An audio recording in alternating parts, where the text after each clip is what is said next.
I was going to say great minds think alike, because the Commune and Barry decided to hold a meeting on anarchism, Marxism and the state, and as Communist Workers' Organisation, to which I belong, we came up with a similar idea. We were going to say, is Marxism and anarchism the real divide in the revolutionary movement today? And when it was clear on Facebook that there was two groups with a similar kind of meeting, I suggested that perhaps we could meet together, not knowing who the other group was at the time. I was very happy to find it was the Commune and Barry, who I've only met once before today, which was in a Commune meeting in London. We immediately just exchanged a few emails, and Barry got the short straw because he's going to talk first, and I got the best straw because I'm just going to make up whatever I say after he's spoken. But he speaks for 25 minutes, and I'll speak for 5 seconds. No, 10 minutes. 10 minutes. What he doesn't say, I'll try and add, and that's how we're going to introduce the meeting. Then we'll throw it open to discussion. Yeah. So the question is: was Bakunin right in 1870 or thereabouts when he said the great divide, the revolutionary divide, is this? On the one hand, you've got the revolutionary anarchists who believe in the self-emancipation of the masses from below and want to destroy the state. On the other hand, you've got the communist left, the Marxist left, who stand for a people's state, who stand for a workers' state, who stand for a different kind of state that's just going to end up in authoritarianism and dictatorship over workers. Now, it was a critique against Marx, but when you look at the polemic, Marx and the State, if you look at his polemic in 1870 or thereabouts, it's not a direct critique of Marx, and there's no quotes from Marx. Basically what he does, it's an indirect quote or indirect polemic where his argument goes something like this. Marx is the Pope of German social democracy. He's the greatest theoretical influence on German social democracy. Therefore, whatever Lassalle and the state socialists of social democracy stand for, Marx stands for that. And he was saying this in 1870. Now, we'll come to it in a minute, but in the 1870s, Marx didn't stand for state socialism. But what Bakunin did was to refer back to the Communist Manifesto in 1848. So he's going back. He's not dealing with Marxist views in the 1870s. He's going back to 1848, the Communist Manifesto, and there you have it. State socialism, and here it is. The proletariat will use its political supremacy to wrest by degrees all capital from the bourgeoisie, to centralise all instruments of production in the hands of the state, or the proletariat organised as a ruling class. And there you have it, state socialism. Now, I'm a revolutionary communist, revolutionary Marxist, comrades from the CWOR. We don't agree with that. So we're not talking about revolutionary gods here. We're not talking about people who are theoretically right, who suck theory out of their thumbs, or their theories just came in their head. This was written in an historical context of 1848, the beginnings of modern capitalism, modern industrial capitalism. It hadn't rolled out across Europe, let alone the world. So this is at the beginning, at the time Marx didn't fully understand what the nature of capitalism was. So you're dealing with a very early document, and one of the biggest proletarian movements or workers' movements at the time was Chartism, and they did believe in perfecting the state. They had a demand for annual parliaments. So that was the level that the movement was at, and this reflects that. Okay, so later, and we'll come to it, later in a preface in the 1870s, Marx quite clearly says, we were wrong about that. It's historically outdated. But in the 1870s, Bakunin was still harping back to 1848. Now, as I say, Marx learned to generalise from workers' struggles, but Bakunin had a lot of insights. In 1848, he'd already worked out that revolution can't pass through the state. He didn't have a fully worked out theory, but he had a few insights. So, as against Marx, he was right there with that insight about not going through the state. So, but Marx he quickly picked up on the question of the state, because Bakunin was making the point, or going on about the state being very, very powerful, in some cases more powerful than classes in some situations. And when Marx looked at the history of France, the 18th Brumaire, he did this historical article when he was looking at a situation where the state proves stronger than the classes, and it balanced between classes. So there, he learnt about the power of the state. It's there that he abandoned the view that the working class has to conquest the state, has to conquer power within the state. He abandoned that view and said the state had to be smashed. And that was certainly Marx's position on the Paris Commune. Absolutely clear about it. Now, if you listen, say, to a leader of one of the Leninist groups, they don't like this writing on the Paris Commune because it's too Bakuninite. And I can't really see much difference between Bakunin and Marx on the question of state, because this is Marx's lesson from the Paris Commune. What was it? It was a revolution against the state. What was it? The state is the domination of capital over labour, exploitation and oppression. So what is the lesson of the Commune? It's the self-government of the producers, the self-emancipation of the working class from below. Now that's the revolutionary Marxist position. We're in favour of destroying the state, because if you have the state, then you can't have an alternative society to capitalism. So Bakunin's polemic, with all due respect to Bakunin, was misleading. But Bakunin did get a few things right. For example, in the Communist Manifesto, beginnings, as I say, of modern capitalism, before it had rolled out across the world, Marx was thinking that it would roll out and flatten all the reactionary feudal stuff. But it didn't, like in Germany, because faced with the threat of the masses from below, conservatives and reactionaries decided to modernise themselves. So the Junkers in Germany, landed aristocrats, modernised Germany from above, but in a reactionary way. And Marx was a bit slow to pick up on that. We're still talking about advance for the centralised state in Germany, would be advance for workers, we'd develop the working class and so on. And he was wrong about that. And I think Bakunin said, some people think that Roman imperialism was impressive, but I'm against Roman imperialism. I think it was all bad.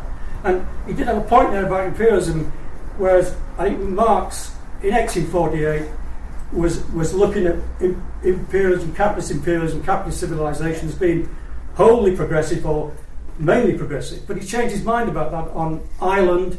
History taught him, Ireland and India, that imperialism wasn't wholly progressive, wasn't wholly a progressive force. So, the differences between Marx and Bakunin there narrowed. Now, at the same time that Bakunin was polemicising against Marx, saying Marx was pro-state, was for a people's state and so on, Marx had already criticised Lassallean state socialism, German state socialism. They stood for they even had a newspaper called The People's State, as if the people could represent the masses' interests. And he rubbished it. If you read the critique of the Gotha programme, if you read that critique, he just rubbishes the idea of state socialism in it. Now, the problem is, I think, he did it privately, which was wrong. All leaders of any political organisation deserve to be criticised, publicly and privately. And he kept quiet and didn't publicise the criticism until I think the 1890s or thereabouts. So, it's excusable, I suppose, for Bakunin not to know that he rubbished state socialism and rubbished Lassalle and German social democracy. But there are a few ambiguous statements in the critique of the Gotha programme. It's not entirely, it doesn't repeat the language of the lessons of the Paris Commune. It's not, you don't get the revolutionary rhetoric, but it's like pirate correspondence. He wants to influence these German social democrats, but he doesn't have much influence, so he's got to be careful. So he does talk about, the transitional society being based on the old society. Not based on the old state, but the old society. So there's a bit of ambiguity there. And it's an ambiguity that the Leninist tradition or the Bolshevik tradition took up, because they were very much influenced by social democracy. I mean, Trotsky was certainly a Lassallian, state socialist, Labour dictator. And if you look at Lenin, if you look at the state and revolution, great, but a lot of the time he's talking about this is the lesson, revolutionary Marxism means smashing the state. And you think, well, that's great. And, you know, for a while it looks really good. He's saying we have to smash the state, we're not in any way in favour of the state. But then he starts talking about the basis of the old regime, and he interprets it to mean the basis of the old state. So you smash the capitalist state, and then, and this is where social democracy comes in, you build another state. You build a worker state, which is a variation of the people's state. Trotsky and the worker state, nationalisation equals worker state, all that rubbish. Okay, and he also talks about capitalism itself preparing the groundwork for the worker state. So advanced capitalism gives you the economic framework. So you've got the post office, and he actually gives this example of the post office. So socialism is a post office with Lenin in charge. So, and then, but more, you know, kind of more serious, he takes the phrase dictatorship of the proletariat that Marx uses in the Critique of the Gotha programme. It's just one phrase. I think he might have used it once or twice.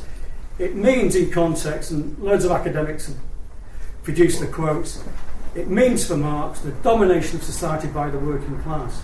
But in the Russian Marxist tradition, Plekhanov and Lenin, they interpret dictatorship of the proletariat as a government, as a state government.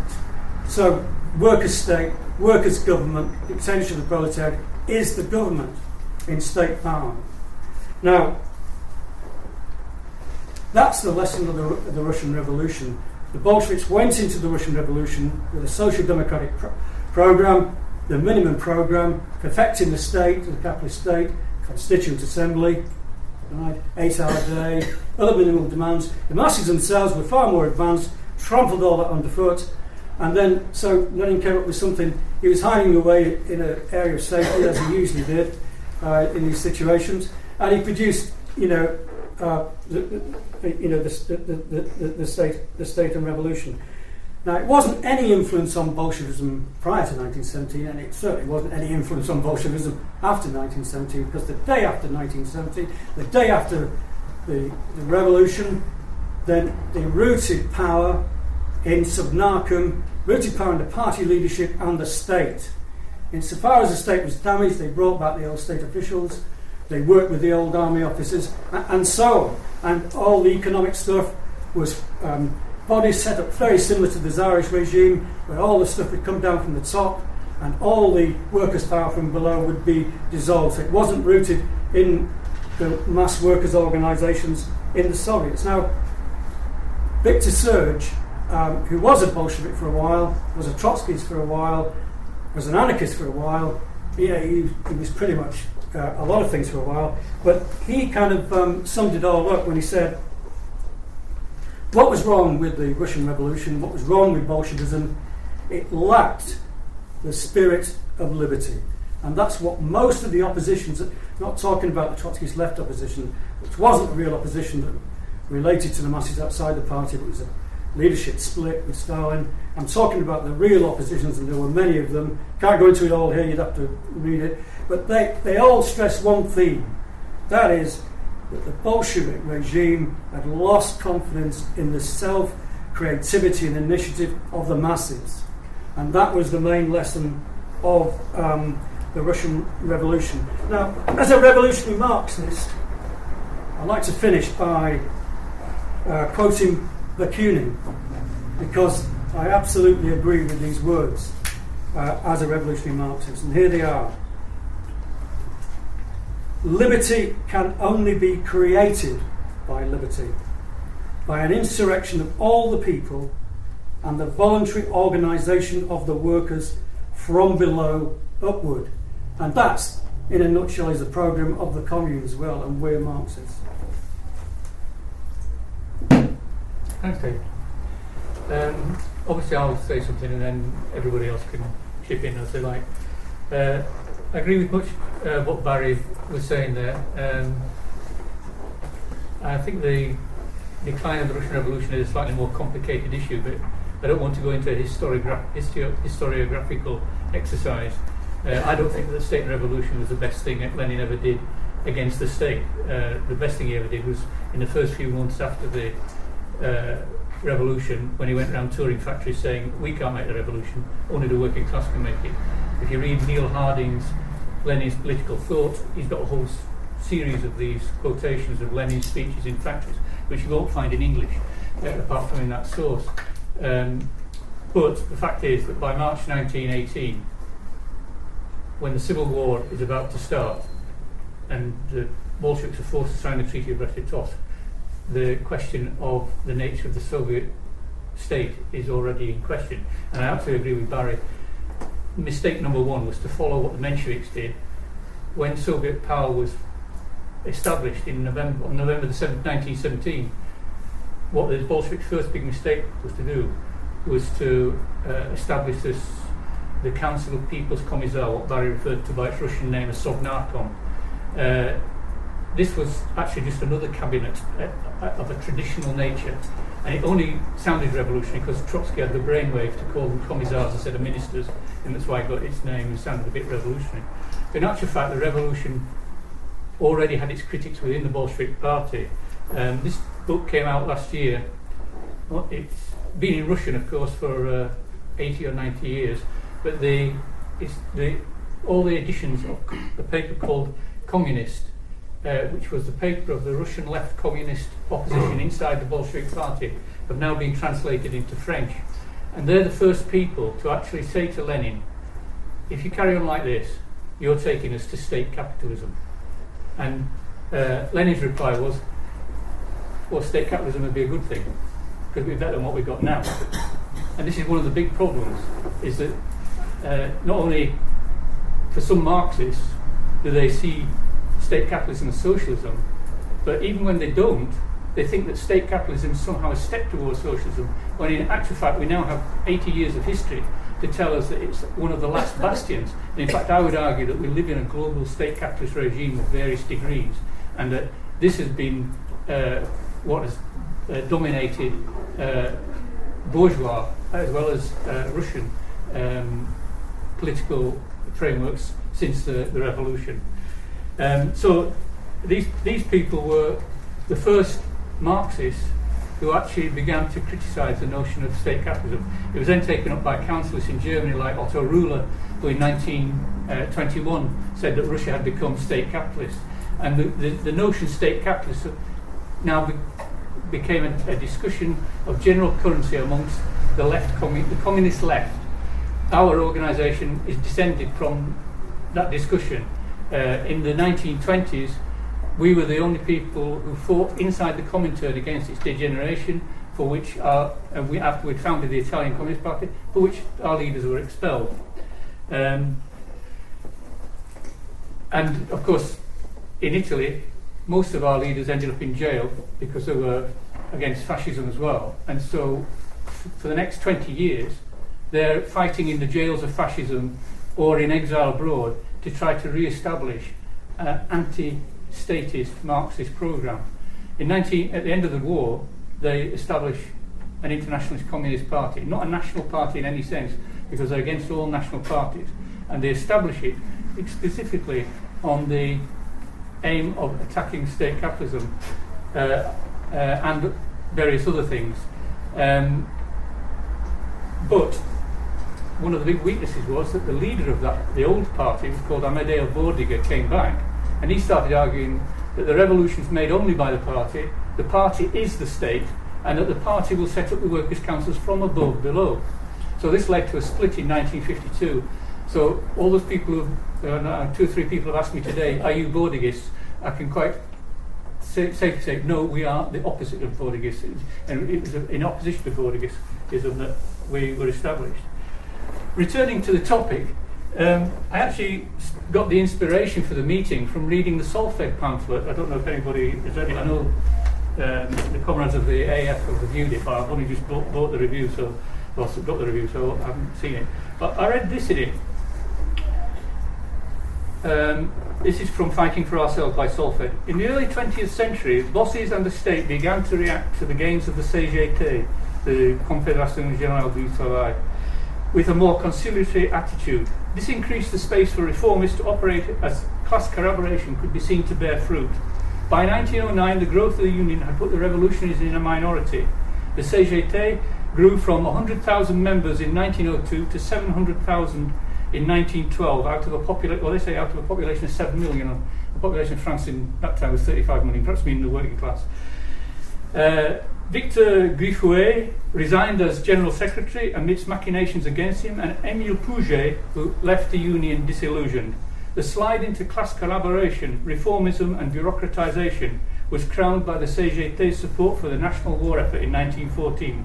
This was the most decisive break with its revolutionary internationalist origins. And I read that and I thought, that's just like what happened to the Marxist movement.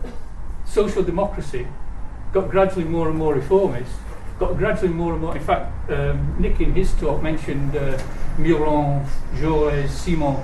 These people became ministers in the French government, and led. And Miron was the first, in fact, to actually identify the Marxist socialist tendency with the state directly.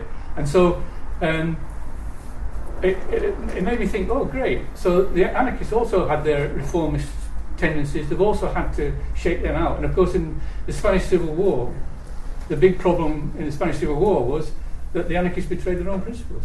You know, we were talking about Garcia Oliveira earlier today, who said that when the CNT entered the Catalan government, it was the most transcendental day in the history of the Spanish proletariat.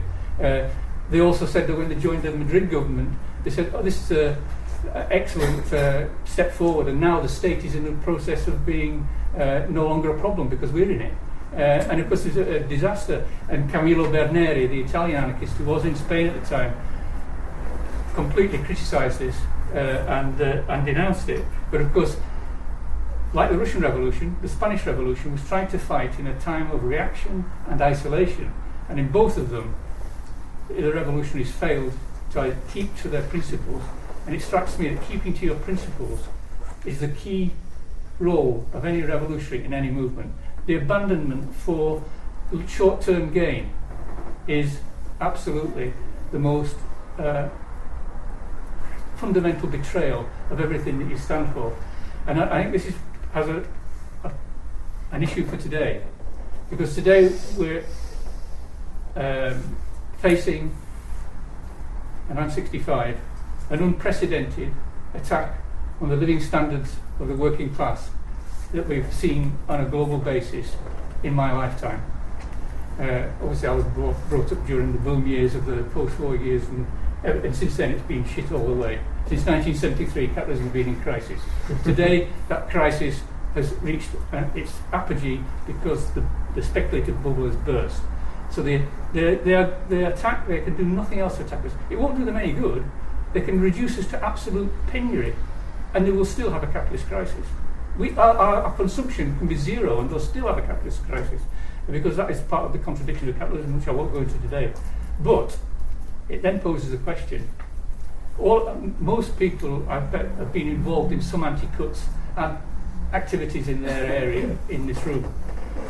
But we've been trying to go to anti-cuts movements and saying, yeah, let's fight the cuts. Let's fight for what we need now. Let's fight for Stockbridge Leisure Centre, as my comrade was doing last week.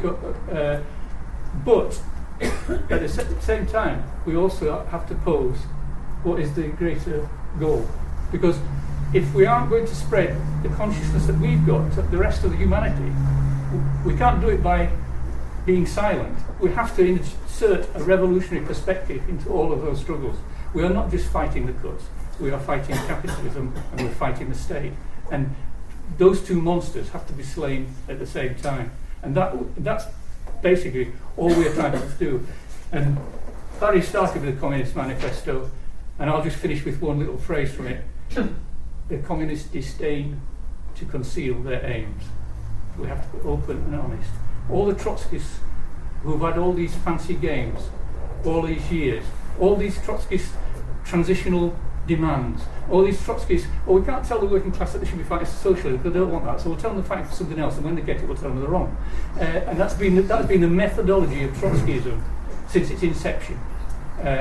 This is why we say, or that's why I'm saying, that the divide today isn't between Marxists like Barry and the CWO and the Commune and the anarchists. The division is between those Marxists who are still fighting for a reformist agenda, and also those anarchists who are, and I'm pleased to see that many anarchists have criticised those who participated in the Occupy movement, who are also criticising other anarchists for their lack of political clarity in what are the initial, or hopefully will be the initial, organisations which are springing up in response to the capitalist crisis.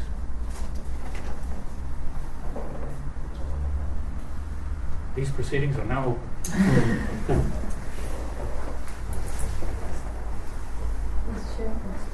So are the two of you maintaining that there are no differences, or were you saying within sections of both there is this possibility for more cooperation and more communication, and what are some of the conclusions that you draw from what you both have said? We've only got 1 hour for the meeting, so the meeting was entitled, the differences on the state. So focus, is on the state, because a lot of young anarchists say to themselves, look, there's something in Marxism that leads to state socialism. But my response would be, well, if you look at Spain in 1936-37, there the anarchist leaders helped to reconstruct the state against their own people, against the workers' revolution from below. And they rebuilt the state with the Stalinists and the bourgeois republicans, or the capitalist republican politicians. Was there something in anarchism that led to that? No. As you've just said. It's about how do you chart your way through that situation and keep your anti-state views rather than go for some shortcuts that just end up with another form of state or another form of oppression. I think another reason why anarchists sometimes think Marxists stand for state socialism is the influence of Trotskyism in Britain. I mean, if you look at the Trotskyist left, all of them stand for some kind of people's state, or to use the jargon, a workers' government. That's a workers' government based on a capitalist state, by the way. So historically, that's been a left Labour government. You fight for a left Labour government, and then that's the way forward. And a lot of them still have that view, but now it's gone over to dreaming about a British Syriza. We can build a British Syriza, and then we can have a workers' government based on a capitalist state, and somehow or other that will lead to transforming capitalism through the capitalist state. If there's a Syriza government in Greece, I can tell you now that would be disastrous for the working class. It would completely disillusion people, and it would lead to a right-wing fascist or authoritarian solution on the streets. All these latest groups like the Left Unity and the Anti-Capitalist Initiative, they're the same type of people. They're talking about, it's all about tactics for them. So what are their real convictions? You'll never know, because you never know what their convictions are. They're so used to placing their convictions on one side. Tactics, vote Labour. Tactics, support left Labour. Tactics, support some kind of Syriza reformist party. Tactics, so they live their tactics, so what happens to their principles then? What happens to their convictions? Well, they get left behind, that's what happens to it. And they discredit Marxism. They built no social roots. The disintegration of the main parties in Greece comes from the left.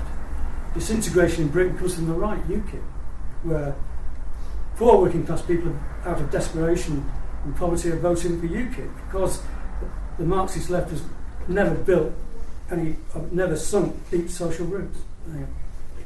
Just because sorry, but Barry, I think, starts off by saying, I'm not going to answer your questions, you want to talk about the state.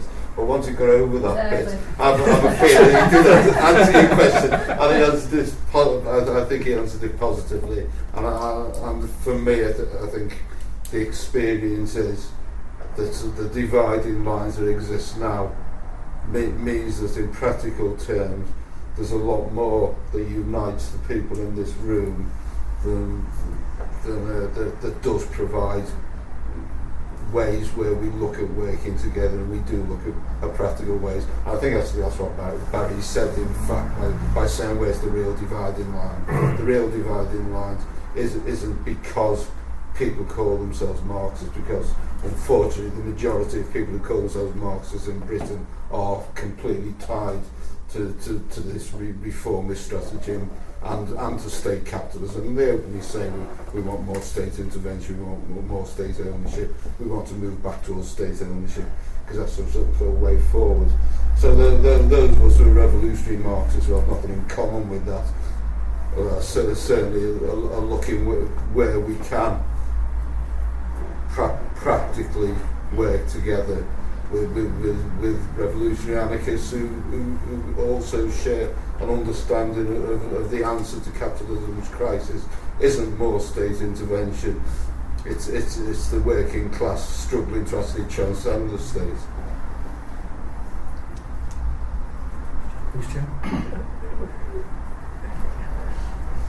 John Keeley. I'm from the Commune as well, so I'll be quite open with my allegiances. Pick up on a point of another area where libertarian communists, council communists have common ground with anarchists, is on the question of the division of labour. That it's not just having common ownership. If you've still got doctors, lawyers, and you've still got people with street cleavers, then you're going to have elites, you're going to have that hierarchy, you're going to have people with more power than the others. So I think we also need to address the issue of the division of labour. We need to abolish that if you genuinely want equality. But just one other point I'd like to make is all what we've heard is a lot of history, and it's the relevance of that today. Now, where we're all coming from, by and large, by being anti-state, what does that actually mean today? Well, for me, that means that the main focus shouldn't be getting elected. And the main focus should be trying to build local councils, local communes, local soviets, local assemblies, whatever we want to call them. Because if you are going to have common ownership, and you are going to abolish the division of labour, what kind of society is that? What institutions are going to be there? You need these local councils where the power really is. It's direct democracy in a way, in full. It may take different colours and variations depending on what issues, but in essence that has to be democratic, it has to be right from the roots, from the people. So I think that's another area that's in common. I think that the big debate is, do you ignore elections completely? Do you ignore trade unions completely? Or do you somehow try to influence and somehow try to engage with them as well? Steve? Actually, you answered most of what, well, you talked about what you're going to talk about. I think, the two speakers, you referred to this generic idea of the state. But I think, I think you should differentiate. You should differentiate between the capitalist state, which I would totally agree that Marx said that, and I think any revolutionary should say cannot be used for revolutionary purposes. It has to be smashed. There's nothing in it for us. We don't want to gain control of it. We want to destroy it. But also, I think, for me, the Marxist definition of the state is a mechanism for the suppression, the oppression of another class. And the fact is that we do need a mechanism for the suppression of the ruling class. So we cannot really simply say we are against the state. We are not against a mechanism for the suppression of the ruling class. We are completely for a mechanism for the suppression of the ruling class. Yes, you know, in that sense, we are not anarchists in the sense that we oppose all authority. You know, we want to impose our authority on the people who are actually keeping us down. Yeah, the ruling class. But I think what we need to recognise is that the state that we want, or what we precisely call the semi-state, is exactly what the chap was referring to behind me. It's the power of the class-wide bodies, the power of, referred to them as communes, workers' councils. I've even heard the term territorial syndicate. Yes, but we do need a class-wide body, a class-wide mechanism to keep down the ruling class, and that, in my mind, means that we do need a form of state. We are not anti-state per se. But this is like playing with words. Yeah, exactly. The state, we're talking, there will have to be, to suppress the ruling class, a civil war. Or in fact, the more people that are involved in overthrowing the present system, the less war and the less violence there need to be. It's assuming the worst, and there is an open civil war. We will only win if we win over some of the old functions of the old state to abandon their place, but we don't want to put them into a new state. What we've got, as you said, are class-wide bodies which control everything, and that's the key to it. It's the key to why Marxists can talk of a semi-state, because it's a state that's withering away. It has functions, only statist functions, only at the point of suppression of the present ruling class. Once you go beyond this, those functions are unnecessary, and therefore you have to have them. It's only the class-wide bodies that can do it. It's only that come from below. Well, is it me? No, just a very quick point. Nick can go first. Sorry, I think you had a thing. Well, this does actually show the differences between Marxists and some Marxists and anarchists. You know, some Marxists and anarchists. The fact, the misunderstanding about what the state is. The state is an sort of repression. What is this idea of the semi-state? You know, the state is a form of repression. Does the semi-state mean that I'm going to be semi-repressed? Does it mean I'm going to be semi-put in prison? Does it mean I'm going to be semi-shot? I think it's a really vague idea. As to the influence of Marx on anarchists, well, I'm not a young anarchist. I'm an old anarchist, and of course I'm influenced by the best ideas of Marx. I'd be a fool not to be. But I think I think Bakunin was right about what Marxism became in the main, and it wasn't Jacobinised Marxism, in the form of Bolshevism. In the mainstream of Marxism is social democracy. It was the mainstream in Germany, it was the mainstream in Austria, and it was the mainstream in France and Italy as well. I mean, and then of course you get the Jacobinised forms of social democracy, around Lenin and Trotsky.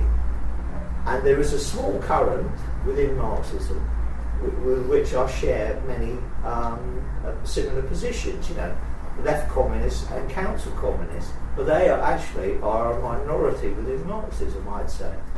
And I think, Bakunin was right about Lassallean. Social democracy, Marxism in the main became that form, I'd say. So there you are, being controversial. Don't disagree with you. That's what. Yeah. Did you want to say something? Yeah. Basically, the point you made that we need to create a state, and you then said, well, but that's a game of word, and we need a civil war, and the more consensus there is, the less violence. I think, but for me, that is also a contradiction, because if you say we need a civil war and we don't have that consensus, the wide consensus, then the consequences of a civil war is the establishment of a new state. So that is also a game of war, because historically that has been the case. Whenever there's been a violent civil war, there's always been a reaction, and the reaction is always establishment of a new state. So For me, and I remember the first time I ever met Trotskyists, they said, for me, the real revolution will be when we will do things peacefully. Because if there isn't a peaceful way to go about it, it will always be actually a creation of a new state that we don't want, after all. I'm going tomorrow I volunteer for the Derbyshire Employee Worker Centre, and we deal with the people who suffer the worst consequences of what's happening now every day. For me, you said something about what is the greatest goal, or what is the most urgent goal, I would ask. And I would argue that the most urgent goal for me is to protect actually the most vulnerable, the one who's suffering the most. For me, it's important not to forget that. Tomorrow, I'm sent to London to meet some activists from Germany and Spain, trying to find a way to kind of fight the bedroom tax. And I was looking for inspiration here, perhaps. So what and then my question is, what is the most urgent goal? We'll answer you later. Okay. Sorry, I apologize if I need to leave because my son has indicated he wants to go, so I might have to leave soon. Sorry. So I have two questions, but I want to kind of put it as a disclaimer that I broadly agree with the kind of conciliatory sentiment here, but I've got two criticisms basically which I think need to be explored. The first is that I agree with kind of Barry's broad analysis that the comparable analysis between Marxism and anarchism in terms of the anarchists taking up government posts and Marxists taking up government posts, that logic can work both ways. But is it not the case that, at least in classic Marx, that there is a certain historical determinism, like this idea of inevitability in his writings, that lends a stronger case to the kind of wait and see, will reform, revolution will happen around the corner, contrary to the anarchist thinkers who have always criticised that position. We need revolution now. So I just thought it would be useful to put that out there. The second point was more in reaction to what was said about. I don't really want to talk about the semi-state question, but in terms of the civil war idea, I guess I would find myself in disagreement with that analysis in the sense that communization has to be a process, and militarism is very much contrary to the spirit of communization. And I think if social transformations have reached a point where there has been a militarization of the struggle, as in there are being armies constructed on each side, then the revolution has failed. Communization is about transference of the means of production to a point that the ruling class cannot defend its privileges anymore. And I think we have to talk about it in those absolute terms. When we talk about the eruption of the Spanish Civil War and the Russian Civil War, to me that's the point where the revolution has already failed.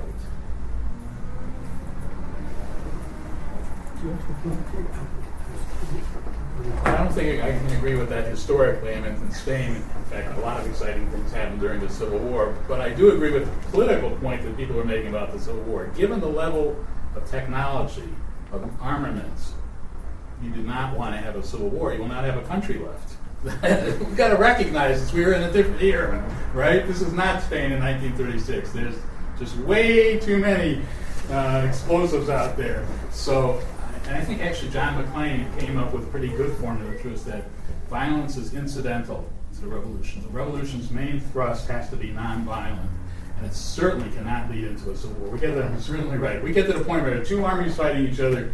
There aren't going to be a country left. We won't have to worry about whether it's a state or not. It's going to be leveled. Look at Syria. What a mess. So I agree entirely with that.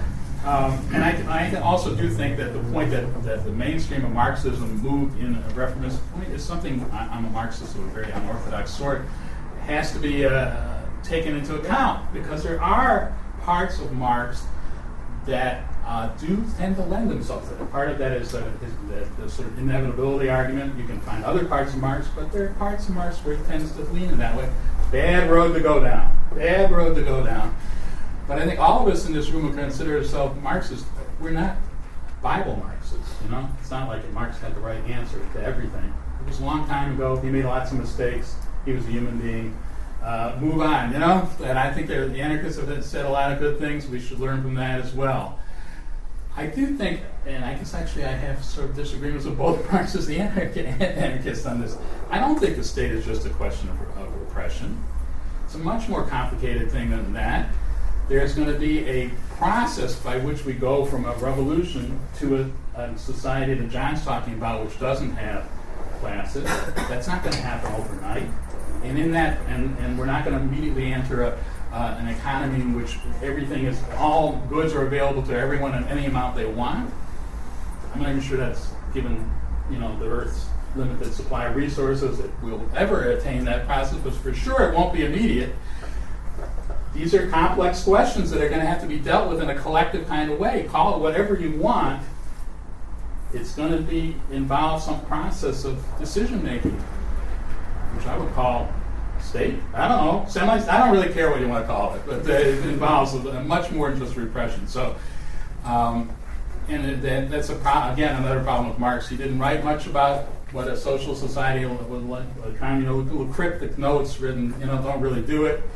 We have to start pretty much from scratch to think about what is a social society, what's it going to look like right after the revolution, where do we want to go to. These are really basically unexplored questions in both of our traditions, beyond the slogans.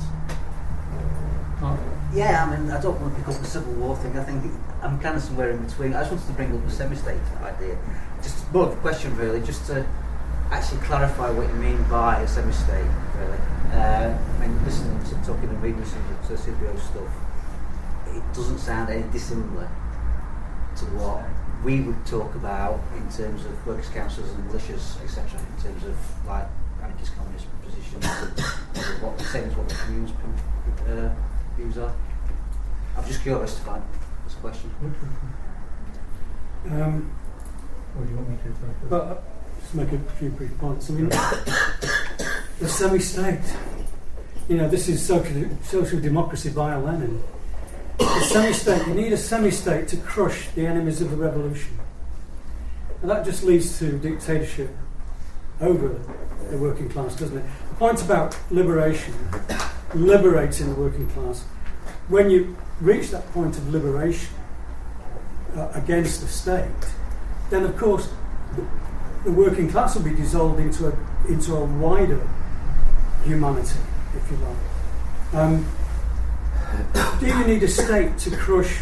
I do think it's naive not to think that the rich and privileged will simply walk away and allow us to allow what we want to happen. Some of them will resist, but do you need a state to put them down? Or this absurd notion of a semi-state? Well, you just need a people in arms, don't you? Exactly. You need a people in arms, which is not a state. If you go back, the Arms Workers Council. Eric's point about there's a lot of things that we can't see at this point in time because we haven't reached a stage in the struggle to allow us to see clearly. So I'm going back to history again and looking at the Spanish Civil War, 1936, 1937. What did the people in arms, what did the workers' militias and workers' committees from below, how did they deal with the enemies of the revolution? Well, they just went into the affluent areas and they dealt with it. They didn't need a state to redistribute wealth. The workers from the factory went along to their rich neighbours and redistributed wealth, created more equality there in Spain. They didn't need the state. Unfortunately, some anarchist leaders decided to rebuild the state, despite all their convictions. They didn't have enough confidence to attempt to dissolve the state. So you don't need the state. Once you start talking about a semi-state, you're lost. You're completely lost. State is a state is a state. I'll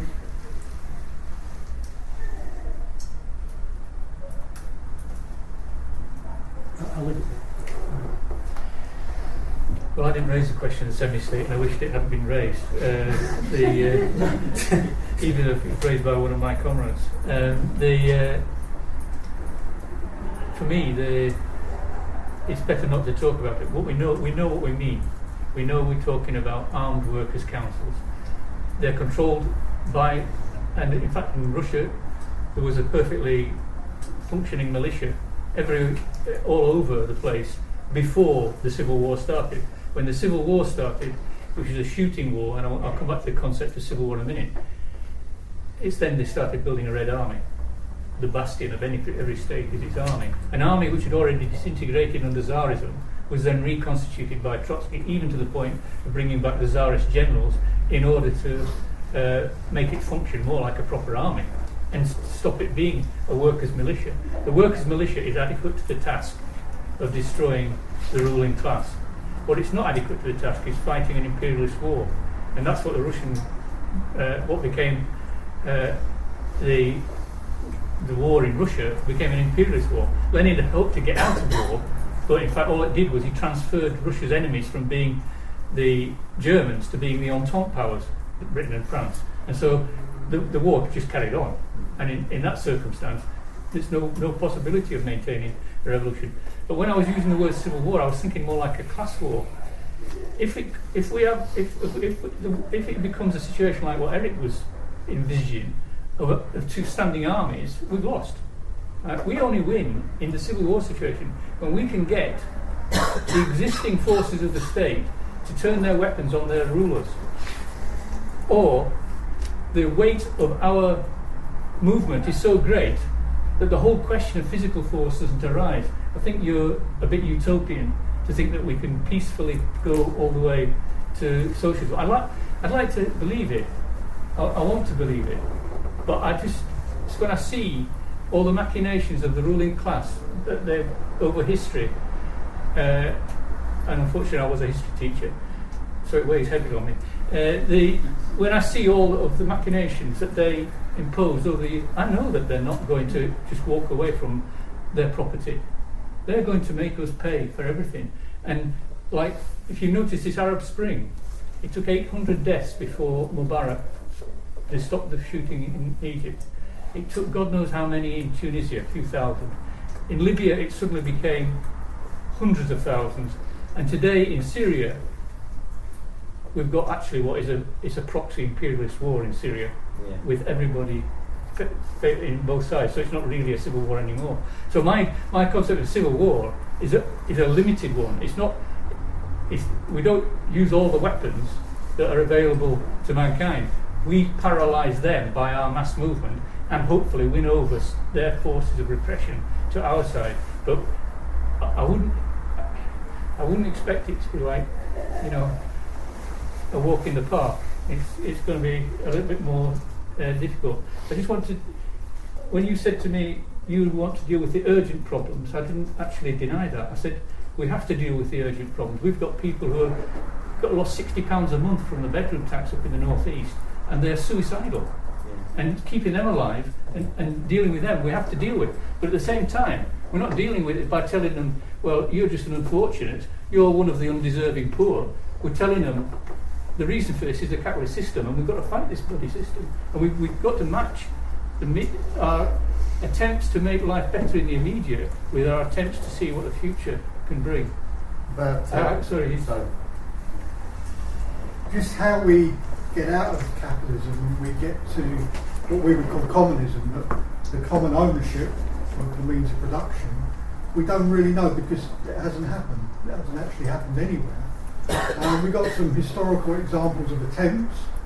We've got the Russian Revolution, we've got the Paris Commune, we've got the Spanish Civil War, etc., etc. Now, there's been violence in all of those. I think you're right to mention Egypt, because Egypt is quite interesting. Now, what would have happened in Egypt if they'd have had local communes already active?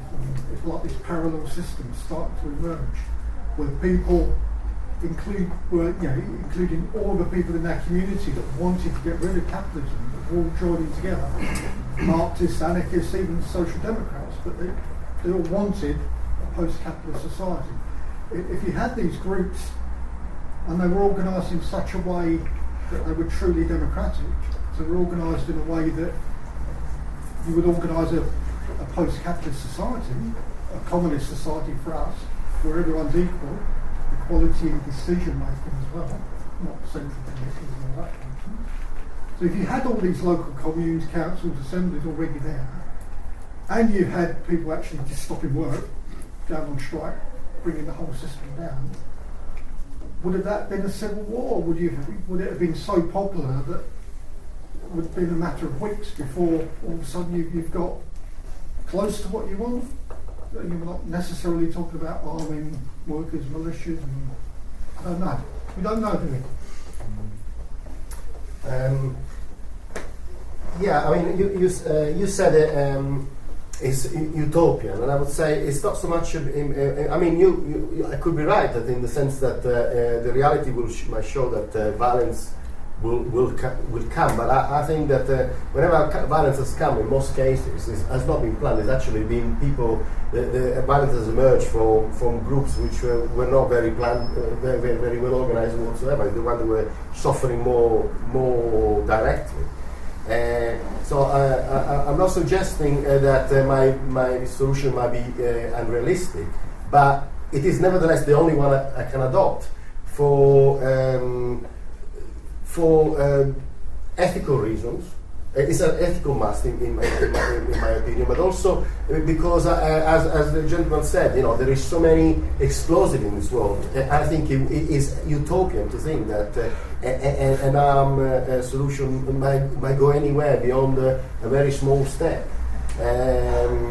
Especially in a country like Britain, where the state is armed to their teeth and has got the most incredible, sophisticated defensive mechanism. And for me, you were saying that the revolution must happen today, and there is a sense of urgency.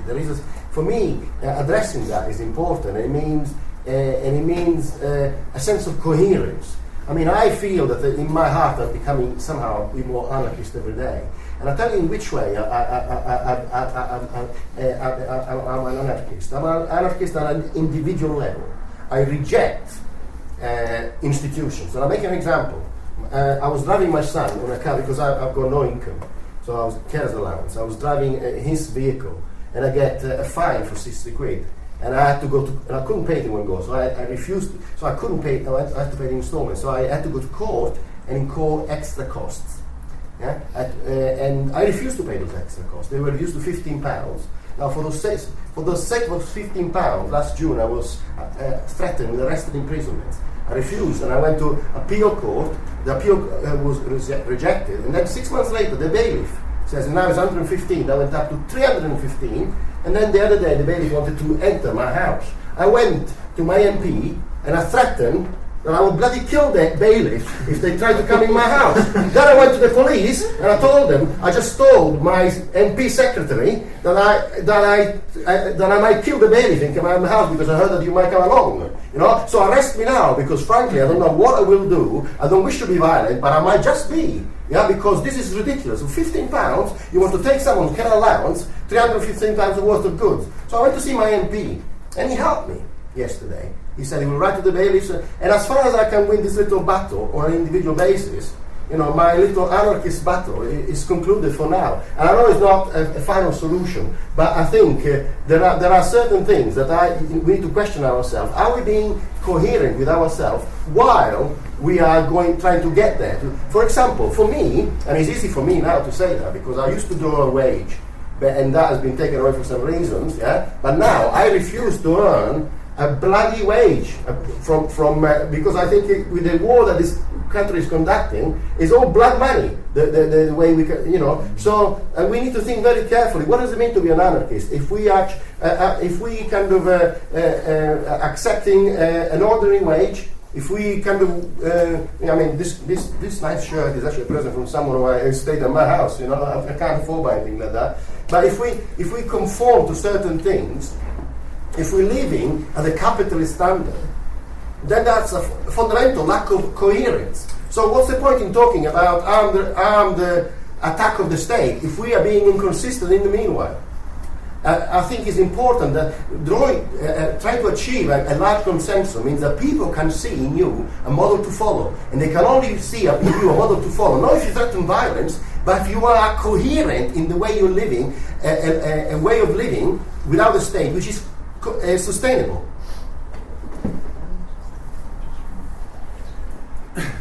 I I've just been told by the state earlier we should wind up. Sorry. Can we just... Larry, do you want to say a final word? I'll say a final word.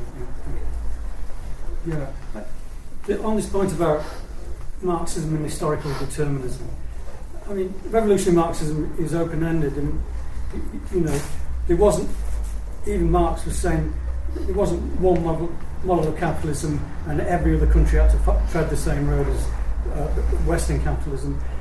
Marxism is open-ended, and the development of theory is open-ended, and it always has been. Marx is still rethinking things right to the end of the 19th century, rethinking, reformulating, and that's our task today, to think about how we're going to destroy the state, how we're going to establish an alternative society. We haven't got all the answers, but we have to make a start. And it's not true that revolutionary Marxism is deterministic in some sense. Trotskyism certainly is full of schemas, and it's all about we have to go through all these stages. So you have to have a left Labour government or a reformist stage, and you have to promote that first. Now, revolutionary Marxists don't believe in that. Like anarchists, we don't believe you have to go through some reformist stage, or you have to put your convictions on one side, and it's a matter for private discussion and not public discussion. If you look at a lot of the Trotskyist left today, you look at left unity, you look at the SWP, you look at the Socialist Party.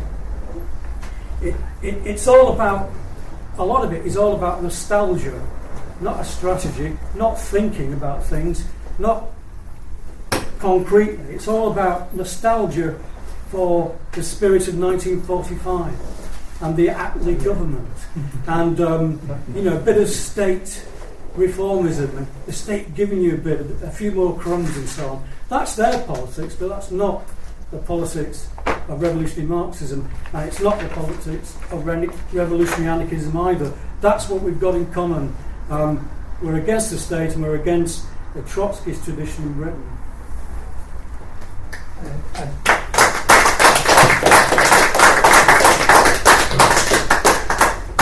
I was going to add something about coherence, but I think that was a coherent ending.